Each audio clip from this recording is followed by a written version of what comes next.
अगर आप नहीं बोल रहे तो मैं इधर घूम जाऊंगा, इसलिए कि दीवारों से बातें करने की आदत किसी को नहीं होती है।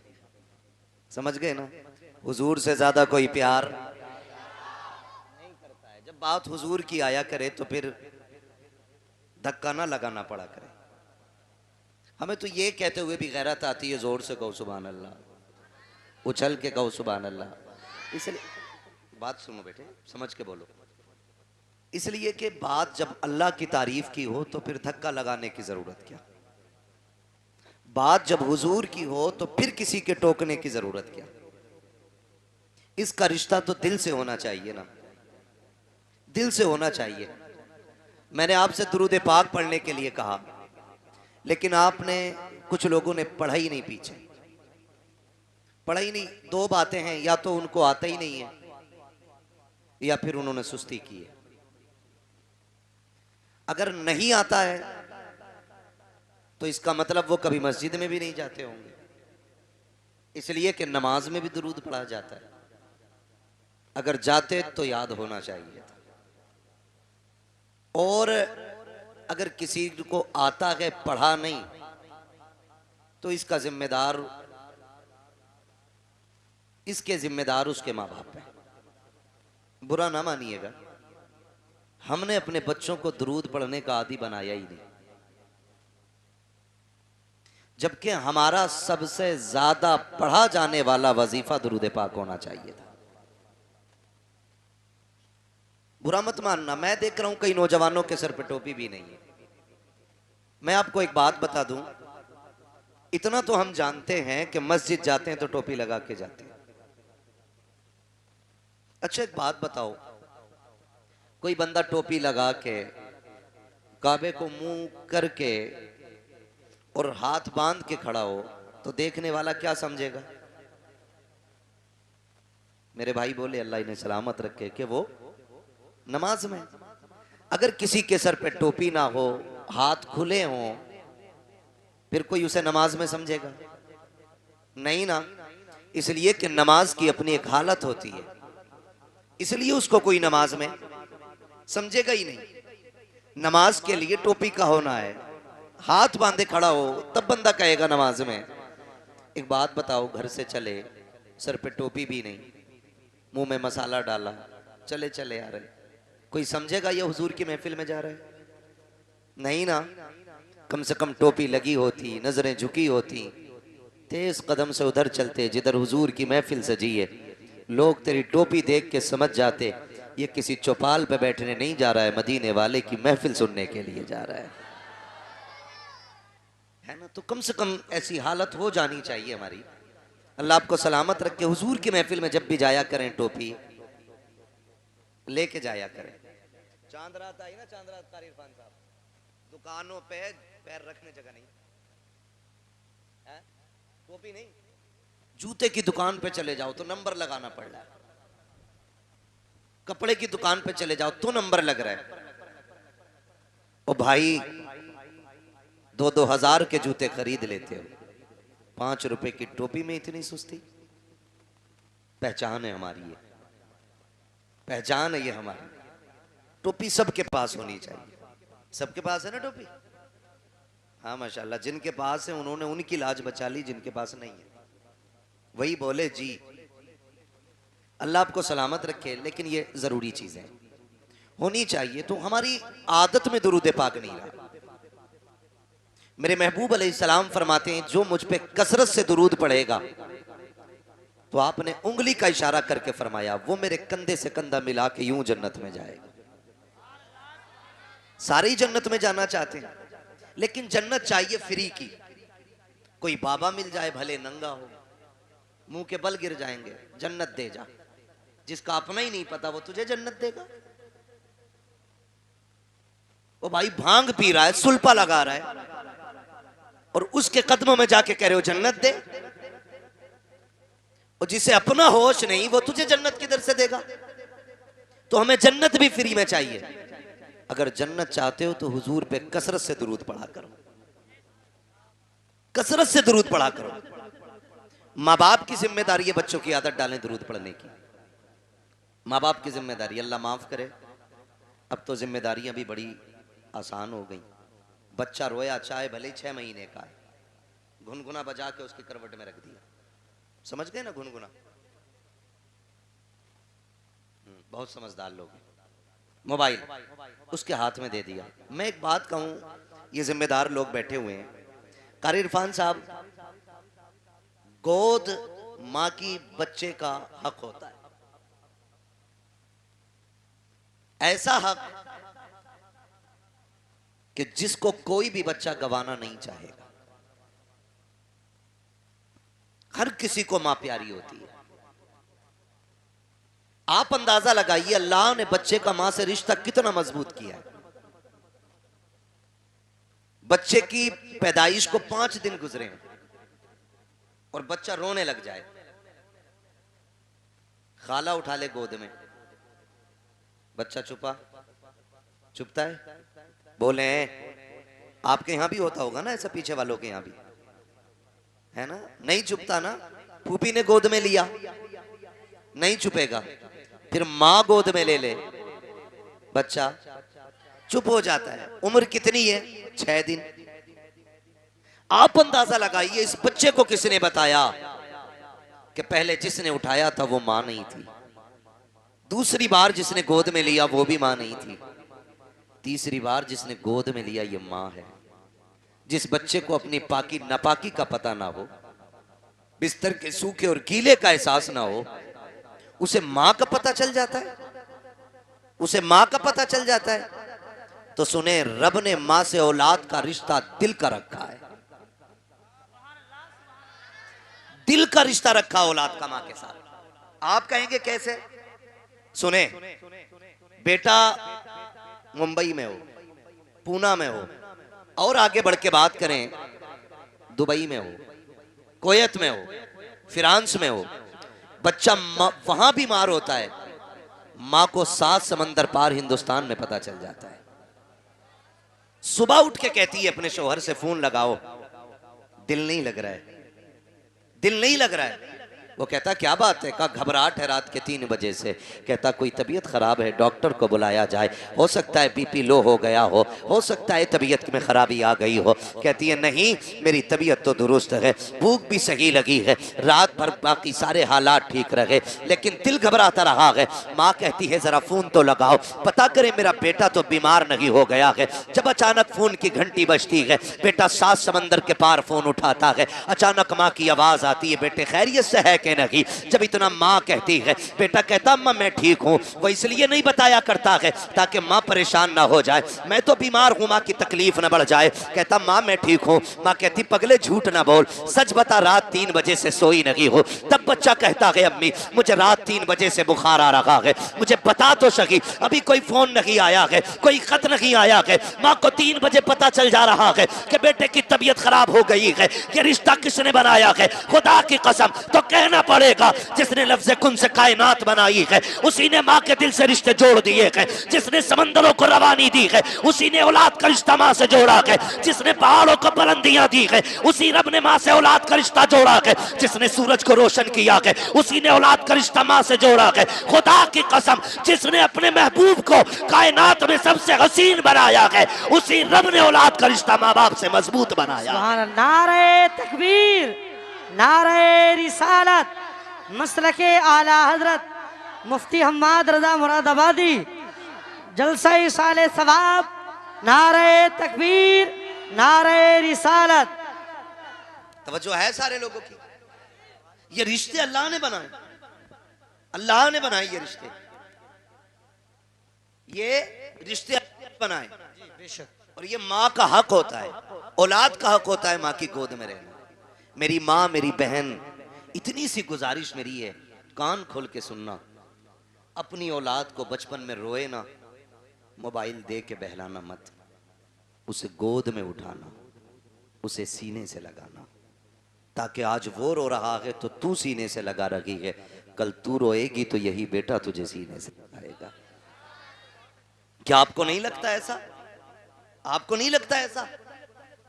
अगर आप आज औलाद को प्यार नहीं करोगे, कल ये बुढ़ापे में आपको मोबाइल देके बहका देंगे, छुट्टी।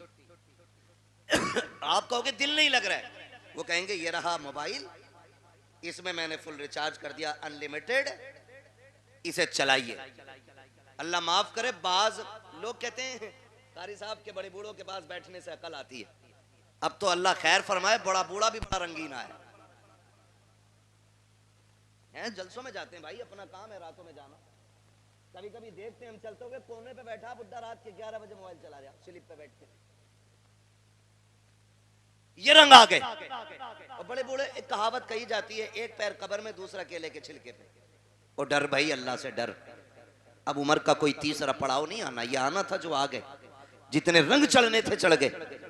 बचपना जवानी की उम्मीद में गुजर जाता है, जवानी दौलत की भूख में गुजर जाती है, और फिर बुढ़ापा, हाय रे बुढ़ापा, फिर ये आदमी को औकात दिखा देता है।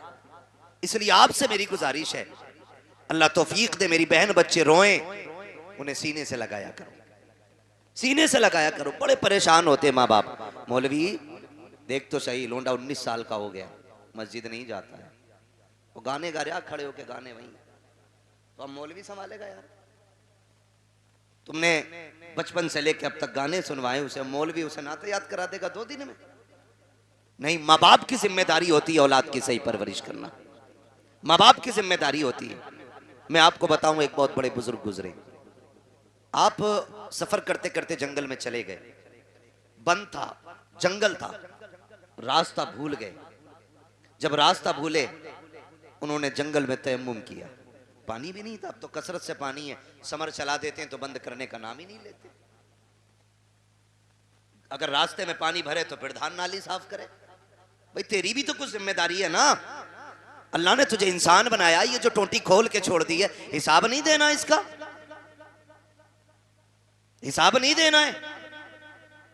ये जो 40-40 साल के हुए बैठे हम लोग, 60-60 साल अल्लाह की नेमतें खाते गुजर गए, वो हिसाब नहीं लेगा हमसे।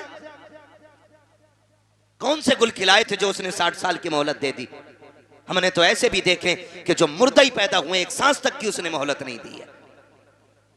कुछ को 6 महीने के बाद मौत आ गई, कुछ को 5 साल के बाद मौत आ गई, किसी को 10 साल के बाद मौत आई, कोई 18 साल में आकर के चला गया। हमने क्या किया था? उम्रें गुजरती जा रही है, अभी तक उसने जिंदगी दी है, उम्र 7 साल हो गई है, 60 साल में भी उसने मौत नहीं दी है। कोई तो करम उसका हो रहा होगा, फिर भी हमें रब की नेमतों का ख्याल नहीं है। मौलवी से कहता है क्या करें, बड़ी मुसीबत में आ गया हूँ, रब ने कुछ दिया ही नहीं है। और गैरत कर बेगैरत, तू ऐसे कैसे कह सकता है कि रब ने कुछ नहीं दिया है? एक आंख निकल जाए, खुदा की कसम 10 करोड़ दे करके वैसी आंख नहीं मिलती है। हाथ टूट जाए, पूरी दुनिया के डॉक्टर ताकत लगा ले, फिर से वैसे नहीं जोड़ा करता है जैसे रब ने बना दिया है। अगर जबान कट जाती है, जबान फिर दोबारा नहीं मिलती है। दांत निकल जाया करते हैं, पूरी दुनिया ताकत लगा ले, दांत जम के नहीं आ सकते हैं। कह रहा 10,000 के दांत लगाए हैं, 20,000 के दांत लगाए हैं, यार तू करोड़ों के लगा ले। खुदा की कसम जो रब ने दिए थे, न उसके जैसे हो सकते हैं, न उस जैसे दोबारा जमाए जा सकते हैं। क्या बात है।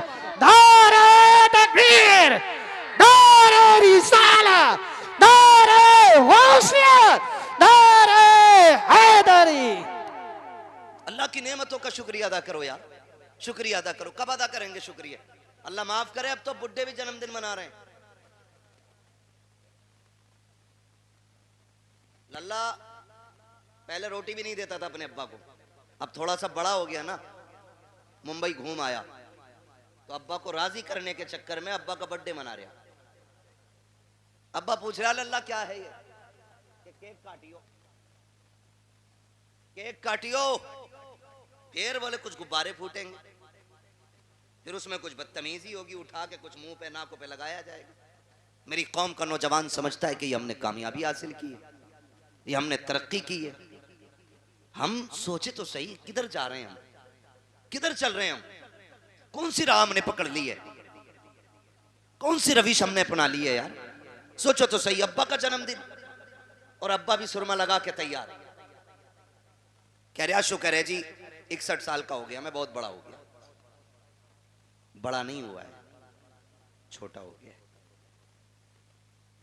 जितनी उम्र बढ़ रही है इंसान बड़ा नहीं हो रहा है, छोटा होता जा रहा है। इसलिए कि एक मिनट बंदे को मौत के करीब लेके जा रहा है, एक एक दिन जिंदगी का कम होता जा रहा है।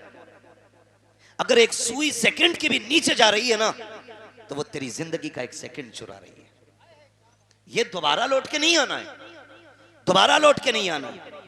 कह रहा है कि मेरा शुक्र है अल्लाह का, मैं 61 साल का हो गया, मेरे बेटे ने मेरा बर्थडे मनाया है, और बूढ़े गैरत कर, अब तो मौत का वक्त करीब आ चुका है, शर्म आनी चाहिए। 61 साल पे हम इतरा रखे हैं, अपनी बुजुर्गी के गीत गाया करते हैं, देखो जी गाँव में सबसे बड़ा मैं हूँ, अब मेरी उम्र का कोई नहीं रह गया है। ये बैठ के चौराहों पे बातें ना कर। अगर तुझे ख्याल आ गया है कि तेरी जिंदगी के 70 साल गुजर गए हैं, तो सुन, आज ही से रात की तन्हाई में मुसल्ले बिछाने शुरू कर दे, रातों को रोना शुरू कर दे। जो 60 साल नाफरमानी में गुजार दिए हैं, अल्लाह को नाराज करके गुजार दिए हैं, तेरा रब्बे करीम आवाज दे के कह रहा है, या अय्युहल इंसानु मा गर्रका बिरब्बिकल करीम, ए इंसान तेरे करीम रब से तुझको किस चीज ने दूर कर दिया है? आप पलट के हमारी चौखट पे आ जा, मालिक मिलेगा क्या? का तूने 60 साल नाफरमानी में गुजार दिए, हमें नहीं मनाया है, हमें नाराज करता रहा, लेकिन हमारे कर्म पे कर्म तो देख, तूने हमारी नाफरमानियां की, हमने तुम्हें रोटी फिर भी खिलाई, तुमने नाफरमानियां की, हमने तुम्हारे नलों का पानी नहीं सुखाया, तुमने नाफरमानियां की,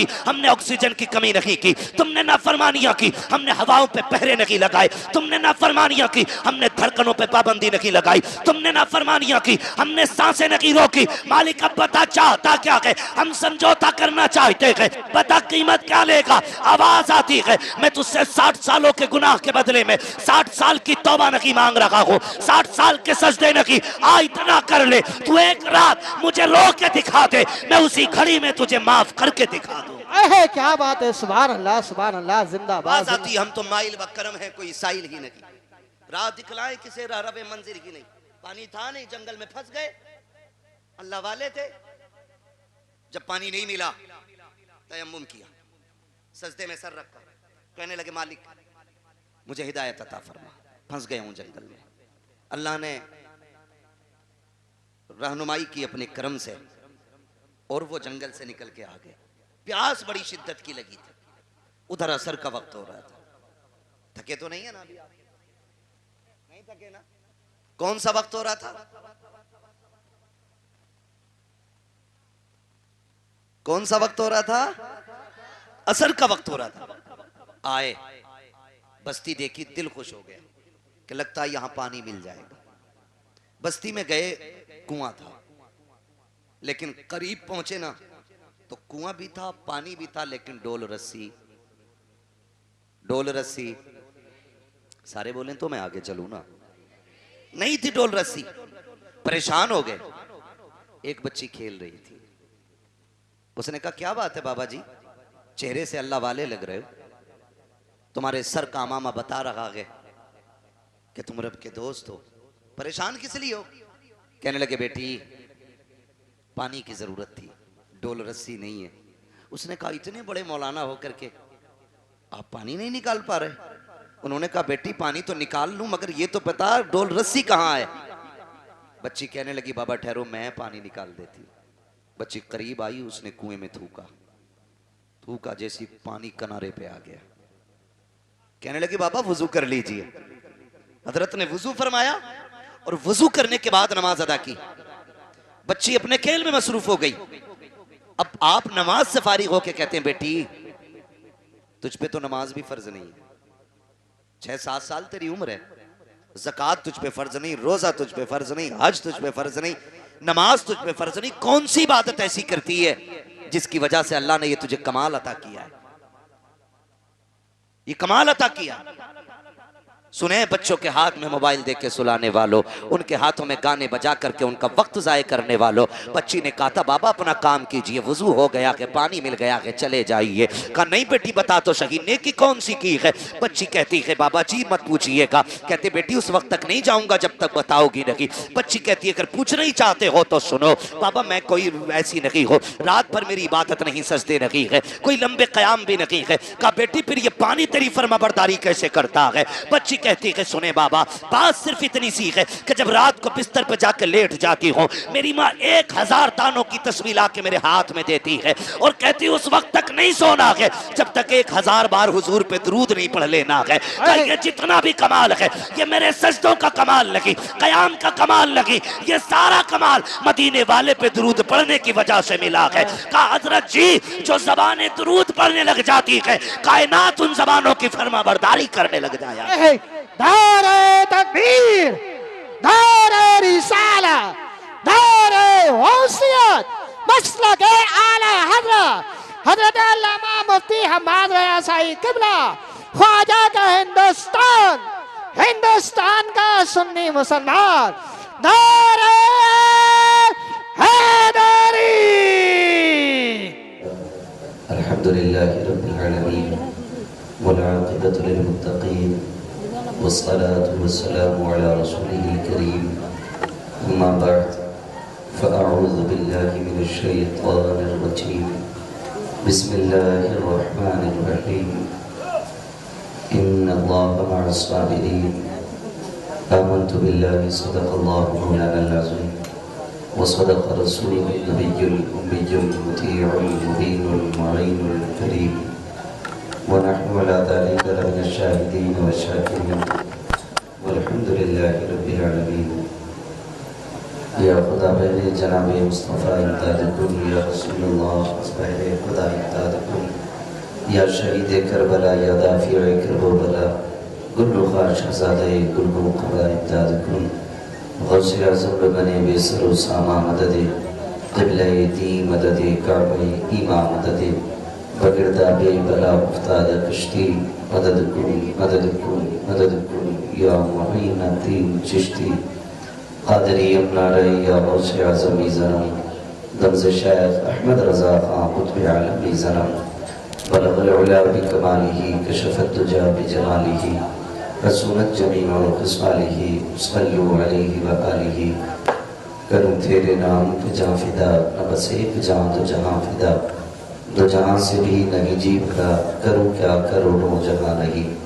जिसको अपने नबी से जितनी मोहब्बत का एहसास हो कोशिश करें उतनी ही आवाज़ के साथ रसूल और आले रसूल की बारगाह में दुरूद व सलाम की डालियाँ निछावर करें। पढ़ें बाबाज़ बुलंद अल्लाहुम्मा सल्ली अला सय्यिदिना शफ़ीइना व नबीना मौलाना मुहम्मद वालिल जद्दी वल करम व आलिहि व अस्हाबिहि व बारिक वसल्लिम सलातन व सलामुन अलैका या रसूलल्लाह सल्लल्लाहु तआला अलैहि वसल्लम। अज़ीज़ान मिल्लत इस्लामिया,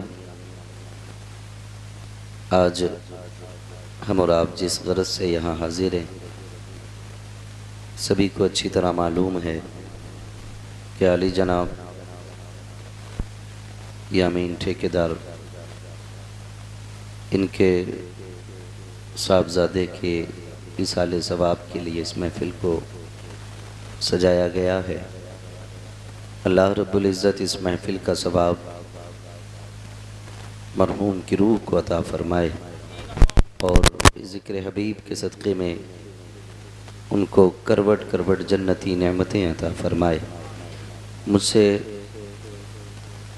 बुज़ुर्गों ने फ़रमाया, एक दो बुज़ुर्गों से भी मुलाकात हुई, नाम भी नहीं बताऊंगा, इशारा भी नहीं करूंगा। उन्होंने कहा तकरीर वैसी करनी है जैसी बाहर करते हो,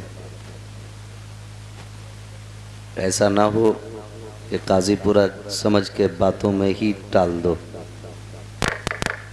मैं बता दूं आपको, ये तो कोई मसला ही नहीं है, जो गुफ्तगू होनी है वो तो होनी है, लेकिन आपसे इतनी गुजारिश है कि कम से कम आप भी इस तरह सुनो जिस तरह जलसे सुने जाते हैं।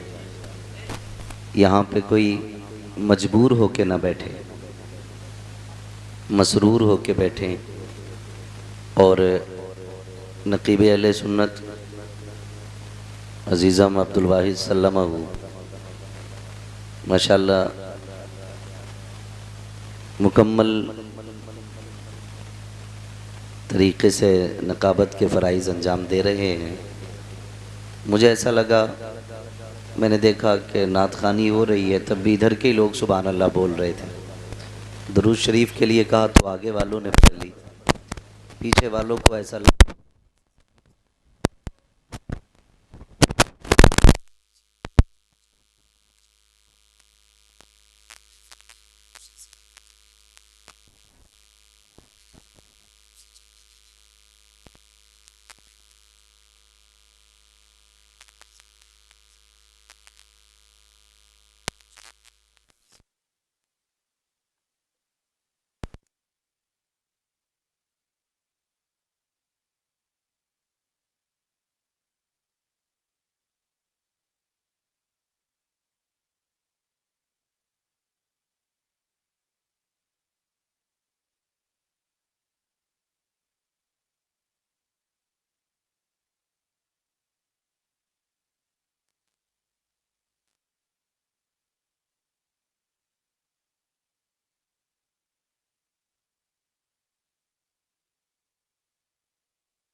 तो के साथ सुने और याद रखिएगा, यहाँ पे जो जितना छोटा होके आता है ना, अल्लाह उसको उतना ही बड़ा बना देता है। और यहाँ जितने अकड़ के बैठोगे, अल्लाह उतना ही सकोड़ के रख देगा।